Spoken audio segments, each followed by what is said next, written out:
Hello नमस्कार, good evening, शुभ संध्या। आप सभी का एग्ज़ाम टाइम एकेडमी पर बहुत बहुत स्वागत है। देखिए, एग्ज़ाम टाइम एकेडमी के द्वारा एक सूचना दी गई थी ECCE एजुकेटर वैकेंसी के बारे में, जिस पे बहुत सारे कंपटीटर का, विद्यार्थियों का, जो लोग इस वैकेंसी में आना चाहते हैं, इस वैकेंसी को प्राप्त करना चाहते हैं, इस पद को लेना चाहते हैं, उन सभी का कमेंट आया था। और मेरे ऐसे स्टूडेंट जो लोग DLED मुझसे पढ़ते हैं शैलेश क्लासेस पे, उनका भी कमेंट आया था कि सर ये चैनल, तो ये मेरे ही देख रेख में एक चैनल है जिसको मैडम देखती हैं, इस पे आपसे संबंधित जूनियर टेट का प्रीवियस ईयर क्वेश्चन पेपर हल कराने वाला हूँ मैं। ठीक है, बस 5 जुलाई से उसका सारा सिस्टम बन रहा है। तो खैर, इस वैकेंसी के बारे में बहुत सारे लोगों का ये प्रश्न था कि सर ये फॉर्म कैसे फिलअप होगा। ठीक है, ये फॉर्म कैसे फिलअप होगा, कल की वीडियो में आपको बताया गया था कि इसकी योग्यता क्या है, आयु क्या है। तो न्यूनतम 18 वर्ष, किसी किसी पद में न्यूनतम 21 वर्ष होनी चाहिए और अधिकतम 40 वर्ष है। बाकी सारी चीज़ें वही हैं। अब देखिएगा ये फॉर्म फिलअप कैसे करेंगे। तो इसके लिए टोटल मैं तरीका बता देता हूं। देखिए, तरीके दो हैं। यदि आप स्वयं फॉर्म भरना चाहते हैं, तो यह फॉर्म मोबाइल से भी भरा जा सकता है, लैपटॉप से भी भरा जा सकता है, या फिर साइबर कैफे या जनसेवा केंद्र से भी भरा जा सकता है। अगर आपका स्वयं का है तो आप कहीं से भी अपना फॉर्म फिलअप कर सकते हैं। यदि आप अपना फॉर्म फिलअप करते हैं तो देखिए क्या क्या करना है, मैं बता दे रहा हूं कि सबसे पहले रोजगार संगम पोर्टल पर आपको जाना है। किस पर जाना है? रोजगार संगम पोर्टल पर। जैसे आप गूगल या क्रोम पर जाएंगे, वहां रोजगार संगम पोर्टल क्या करेंगे, खोलेंगे, तो आपको ये मिल जाएगा। ठीक है, इसके बाद क्या करना है, रोजगार संगम पोर्टल पर 4 ऑप्शन आपको खुलेंगे। 4 वृत्त या सर्कल में अलग अलग चीजें दी गई होंगी। उसमें आपको चुनना है कौन सा, गवर्नमेंट जॉब। गवर्नमेंट जॉब पर जाना है। गवर्नमेंट जॉब जैसे आप क्लिक करेंगे वैसे ही सारी चीजें आपको खुलकर आ जाएंगी। ठीक है, वहां कहेगा कि यहां अपना रजिस्ट्रेशन करें। क्या करना है, यहां अपना रजिस्ट्रेशन करें। अब आपको यहां से देखना है कि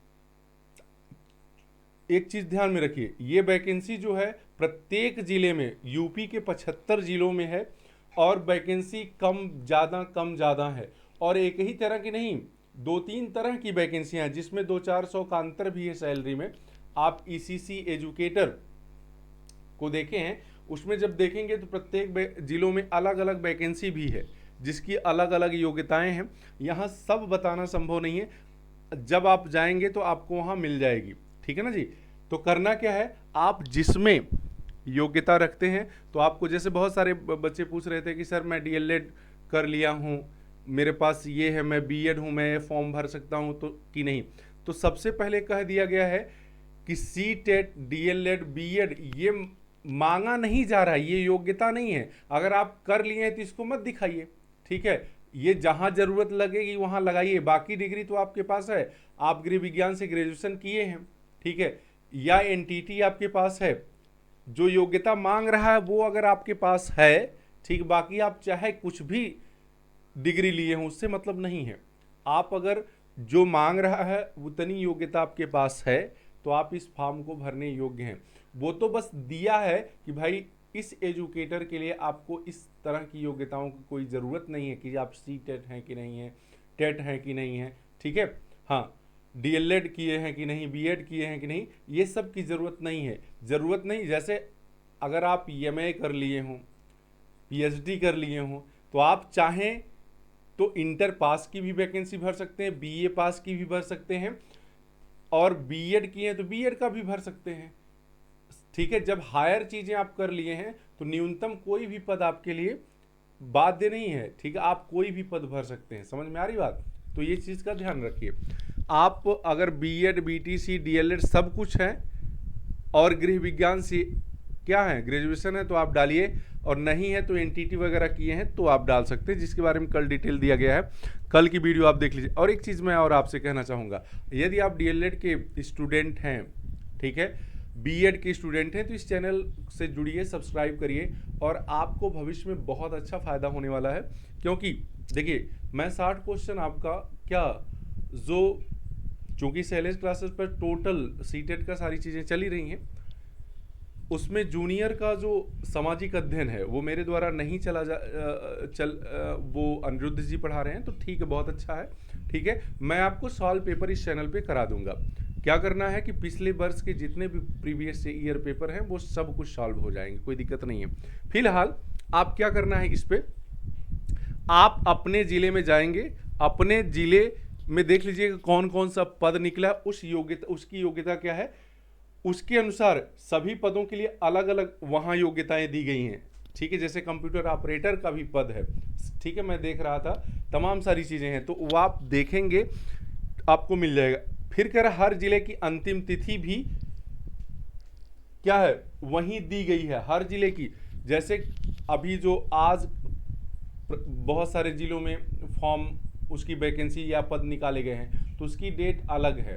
तो कुल मिलाकर आप जब उस जिले का फॉर्म सेवा रोजगार संगम पोर्टल पर जाएंगे और खोलेंगे, तो आपकी वहां अंतिम तिथि भी मिल जाएगी, ठीक है ना जी, और प्रत्येक पद और उसकी योग्यता भी मिल जाएगी, कोई दिक्कत नहीं है। तथा सभी का अलग अलग वेतन भी है, सभी का क्या है, अलग अलग वेतन है। अब जब आपको नहीं ये करना है, तब क्या करेंगे, जब आपको अपने से नहीं भरना है, तो सबसे आसान तरीका क्या है, ठीक है, सबसे आसान तरीका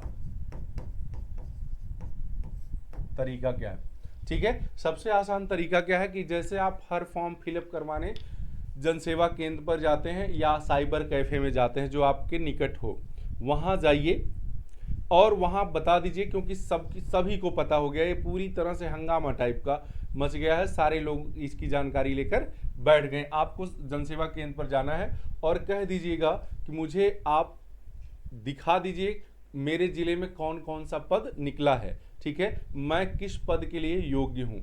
जैसे वो दिखाएगा या वो खुद जानकारी रख के रखा रहेगा, आपको बता देगा कि आपके पास क्या क्या है, आप ये फॉर्म भरने के योग्य हैं, ठीक है। आप उस फॉर्म में रजिस्ट्रेशन जिस पद के लिए हैं चाहते हैं उसको रजिस्ट्रेशन करा लीजिए। हाँ, रजिस्ट्रेशन कराने में चूक मत करिएगा, रजिस्ट्रेशन कराने में चूक मत करिएगा, क्योंकि जब आपका रजिस्ट्रेशन होगा उसके 48 घंटे बाद ये फॉर्म क्या होगा, फिलअप होगा। तो आप जितना जल्दी हो सके उतना जल्दी क्या करेंगे, जाएंगे, अपना डॉक्यूमेंट सब लेकर रजिस्ट्रेशन कराएंगे और 48 घंटे बाद आकर फॉर्म फिलअप कर लेंगे, ठीक है। फिर उसके बाद का प्रोसेस वो सरकार का है, या जिसको सरकार ने माध्यम बनाया है, वो सारी चीज़ें निकालेंगे कि कैसे गुणांक क्या होगा, किस तरह से इसका कट-ऑफ बनेगा, वो सब उनका काम है। तो सबसे पहले आप क्या करेंगे, या तो अपने देखिए, अगर आप उतने काबिल हैं तो अपने देख लीजिए, नहीं तो बेहतर ये है कि जनसेवा केंद्र पर जाइए और अपने ज़िले का फॉर्म खोलिए, अपने ज़िले के रोजगार संगम पोर्टल पर जाइए, वहाँ की सारी चीज़ें आपको मिल जाएंगी, ठीक है ना जी। अपने अपने ज़िले में ही ये चीज़ें अप्लाई कर सकते हैं आप, अन्य ज़िले में नहीं। शिक्षा मित्र का जो सिस्टम था वही सिस्टम इसमें भी है, ठीक है। तो आज की जानकारी आपको कैसी लगी है ये बताते जाइएगा और अपना कमेंट ज़रूर दीजिएगा, और सब्सक्राइब करना मत भूलिए। देखिए, इस परिवार को आप बढ़ाएंगे तो बहुत मज़ा इसके साथ भी आएगा। तो आज के लिए बस इतना ही, धन्यवाद, ठीक है।